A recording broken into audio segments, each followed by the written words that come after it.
Hello everyone, welcome you all. நம்ம சேனலுக்கு நீங்கள் ஃபஸ்ட் டைம்னா மறக்காமல் சப்ஸ்கிரைப் பண்ணி வச்சுக்கோங்க. ஸோ வாங்க செஷனுக்குள்ள போகலாம். இதில் ஃபஸ்ட்டு vocabulary பார்த்தீங்கன்னா லூர். லூர் அப்படின்றபோது ஆசை காட்டி மயக்கிறது, கவர்ந்து இழுத்தல் அப்படின்னு அர்த்தம். ஓகேங்களா, கவர்ந்து இழுத்தல், மயக்குதல் அப்படின்னு அர்த்தம். The shop owner lure customers into the store by offering 40% discount. கடையோட முதலாளி வந்து 40% டிஸ்கவுண்ட் கொடுத்து மக்களை வந்து கவர்ந்து இழுக்கிறாரு. லைக் ஃப்ளிப்கார்ட், அமேசான் மாதிரி அவங்களாம் ஆஃபர் கொடுத்தா நம்மளை வந்து லூர் பண்ணுறாங்க. ஸோ தான் the old man used live worms as a lure to catch the big fish. அந்த வயதான மனிதர் வந்து பெரிய உயிருள்ள புழுக்களை போட்டு பெரிய மீனை கவர்ந்து இழுக்கிறாரு. இல்லைன்னா பெரிய மீனை கவர்ந்து இழுக்கிறதுக்கு உயிருள்ள புழுக்களை போடுறாரு அப்படின்னு அர்த்தம். Use carrots if you want to lure mouses into trap. எரியை வந்து பொறிக்குள்ளே விளை வைக்கணும்னா நீங்கள் வந்து கேரட்டை வந்து பயன்படுத்தலாம். கேரட்டை போட்டால் அது வந்து சீக்கிரமாக வந்துடும் அப்படின்னு அர்த்தம். அது நெக்ஸ்ட்டு பார்த்திங்கன்னா வேரியஸ் அப்படின்றபோது இதெல்லாம் நம்ம அடிக்கடி நம்ம டெய்லி லைஃப்பில் அதிகமாக யூஸ் பண்ணுறது பார்க்கக்கூடியது. வேரியஸ் அப்படின்றபோது பல்வேறு அப்படின்னு அர்த்தம். பல்வேறு, பலவேறு.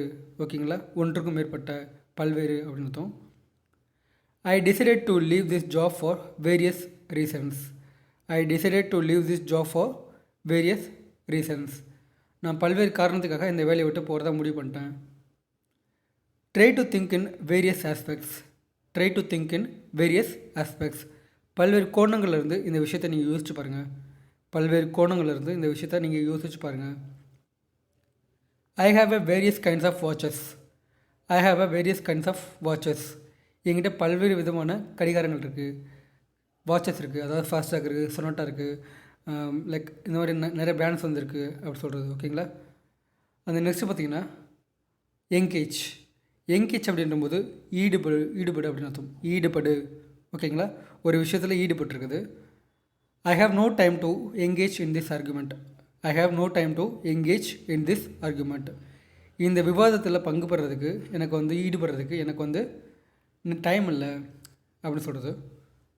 அந்த நெக்ஸ்ட்டு பார்த்திங்கன்னா இதுக்கு இன்னொரு மீனிங் இருக்குது. தமிழில் அடிக்கடி சொல்லுவோம் இல்லையா, எங்கேஜ் ஆயிடுச்சா அப்படின்றபோது நிச்சயதார்த்தம் அப்படின்றபோது அதுக்கும் இங்கிலீஷில் எங்கேஜ் அப்படின்னு அர்த்தம். I am already engaged. எனக்கு ஆல்ரெடி நிச்சயதார்த்தம் ஆயிடுச்சு.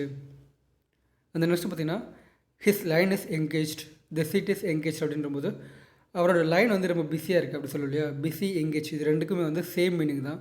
அதாவது வேறொரு செயலில் ஈடுபட்டிருக்குது. ஓகேங்களா, நம்ம ட்ரை பண்ணுற ஒரு செயல் வந்து வேறொரு செயலில் ஈடுபட்டிருக்குது, இல்லை நம்ம வேறொரு செயலில் ஈடுபட்டிருக்குது. அதான் வந்து எங்கேஜ். ஓகேங்களா, தி சீட் இஸ் எங்கேஜ் அப்படின்றபோது அந்த சீட்டை வந்து ஆல்ரெடி புக் பண்ணி வச்சுட்டாங்க, இல்லைன்னா உட்காந்து இப்போ தான் வெளியே போயிருக்காங்க, திரும்பி வந்துடுவாங்க அப்படின்றபோது so this seat is engage. இந்த சீட் வந்து ஃப்ரீயாக இல்லை அப்படி சொல்கிறது.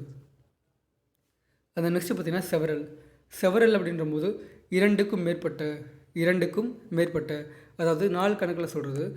நீங்கள் 1 வீக்னா 1 வீக் சொல்லலாம், 1 மந்த்னா 1 மந்த் சொல்லலாம். அதே நீங்கள் பல நாள் அப்படின்னு சொல்லும்போது செவரல் வந்து யூஸ் பண்ணலாம். ரெண்டுக்கும் மேற்பட்ட அப்படின்னும்போது several. It took me several days to recover from that shock. அந்த அதிர்ச்சியிலேருந்து வெளியே வரதுக்கு எனக்கு வந்து பல நாட்கள் ஆச்சு. அதாவது 2க்கும் மேற்பட்ட நாட்கள் ஆச்சு அப்படி சொல்கிறது. He came several times for various reasons. அவர் வந்து நிறைய டைம் வந்து வந்தார். பல்வேறு காரணங்களுக்காக பல முறை வந்து அவர் வந்தார் அப்படின்னு அர்த்தம். It took me several days to complete the project. அந்த வேலையை முடிக்கிறதுக்கு எனக்கு பல நாட்கள் ஆச்சு. பல நாட்கள் எடுத்துக்கிச்சு அப்படி சொல்கிறது. அந்த நெக்ஸ்ட்டு பார்த்திங்கன்னா ப்ராஸ்பெக்ட் அப்படின்றபோது வாய்ப்பு அப்படின்னு அர்த்தம். வாய்ப்புகள். ஓகேங்களா, இதை சிம்பிளாக சொல்லணும்னா சான்ஸ் வந்து யூஸ் பண்ணுவோம் இல்லையா. ஸோ அதுதான். பட் ஆனால் நம்ம நார்மல் லைஃப்பில் யூஸ் பண்ணுறதே நம்ம ஒரு ஸ்பீச் கொடுக்கும்போது நம்ம வந்து யூஸ் பண்ண முடியாது இல்லையா. ஸோ சான்ஸ் அப்படின்றது சும்மா ஒரு மட்டும் சொல்ல முடியாது. அங்கே அதுக்கு உண்டான vocabulary அப்படின்னு பார்த்திங்கன்னா ப்ராஸ்பெக்ட். ஓகேங்களா, we have no prospect to buy home in this pandemic situation. இல்லைனா in this corona pandemic situation. இந்த கொரோனா தொற்று நோய் காலத்தில் நாங்கள் வீடு வாங்குறதுக்கு வாய்ப்பே இல்லை. He has a prospect to get a job there. அவருக்கு அங்கே வேலை கிடைக்கிறதுக்கு வாய்ப்பு இருக்குது. There is no prospect to happen like you said. நீ சொல்கிற மாதிரி நடக்கிறதுக்கு வாய்ப்பே கிடையாது.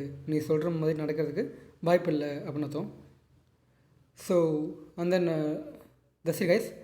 அந்த நெக்ஸ்ட் வீடியோவில் இதே மாதிரியான சில யூஸ்ஃபுல்லான vocabularies பார்க்கலாம். And then don't forget to subscribe my channel. Okay, by.